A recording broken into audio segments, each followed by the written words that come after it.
السلام علیکم دوستوں، امید ہے کہ آپ سب لوگ خیریت سے ہوں گے۔ آج کی اس ویڈیو میں آپ لوگوں کو بہت ہی important 14 points of Quaid Azam بتانے لگا ہوں، جو کہ پاکستان اور انڈیا کی ہسٹری میں بہت ہی اہمیت رکھتے ہیں۔ تو مزید اپنے ٹاپک کی طرف جانے سے پہلے ایک چھوٹی سی ریکویسٹ ہے، اگر آپ لوگوں نے ابھی تک میرے channel latest knowledge every day کو سبسکرائب نہیں کیا تو ابھی سبسکرائب کر لیں اور ساتھ ہی اس بیل آئیکن پر آل پر کلک کر دیں۔ قائد اعظم محمد علی جناح نے نہرو رپورٹ کو ماننے سے انکار کر دیا۔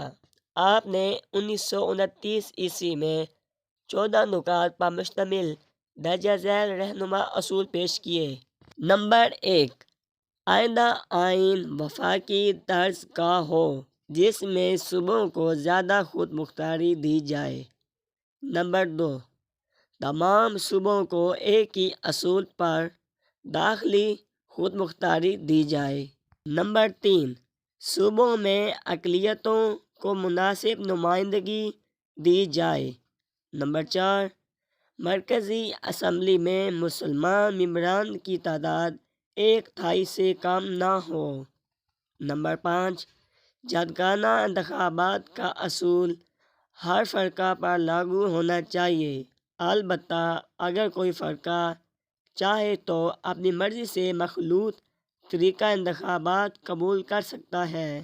نمبر 6، صوبوں کی حدود میں کوئی ایسی تبدیلی نہ کی جائے جس سے پنجاب، بنگال اور شمال مغربی سرحدی صوبہ کی مسلمان اکثریت متاثر ہوتی ہو۔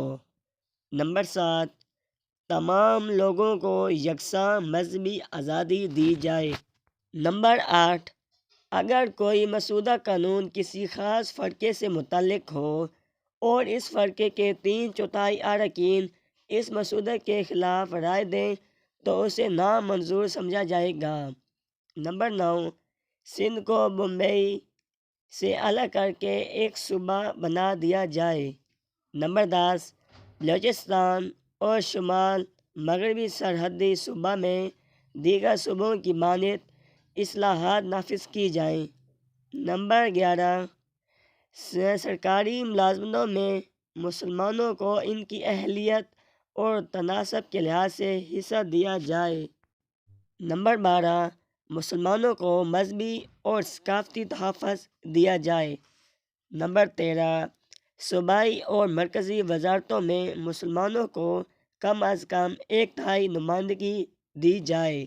نمبر 14، آئین میں صوبوں کی مرضی کے بغیر کوئی تبدیلی نہ کی جائے۔ اگر آپ لوگوں کو میری یہ والی ویڈیو پسند آئی ہو تو اسے لائک اور شیئر ضرور کیجیے گا۔ شکریہ۔